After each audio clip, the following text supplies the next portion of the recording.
Hi friends, welcome to FH kitchen. ఈరోజు మనం తయారు చేసుకోబోయే రెసిపీ చిల్లీ ఫ్లేక్స్ అండి. ఇది పిజ్జా మీదకి మనం బయట వెళ్ళినప్పుడు దేంట్లోకైనా ఇస్తూ ఉంటారు. ఇది చాలా ఈజీ అండి చేసుకోవడం. అంతంత రేట్ పెట్టి ఎందుకు తీసుకోవడం అని నేను ఈరోజు మీకు చూపిస్తున్నాను. లైట్గా ఎండుమిర్చిని అయితే మనము వేసేసుకుందామండి. లైట్గా వేయించేసుకుందాము. లైట్గా అండి, మరీ ఎక్కువ ఉండకూడదు, ఎందుకంటే పచ్చివాసన పోయేంత వరకు వేయించేసుకుందామండి.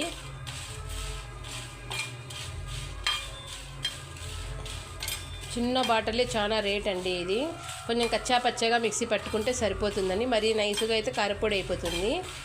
ఏమంటే ఇందులోకి కొంచెంగా మనము ఉప్పు కూడా యాడ్ చేసుకోవాలి వేసుకునేటప్పుడు.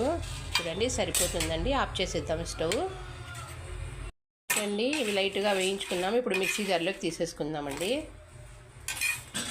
చూడండి, ఇలా రోస్ట్ చేసుకున్న వాటిలోకి కొద్దిగా ఉప్పు వేసి కచ్చా పచ్చగా మిక్సీ పట్టుకుందాం.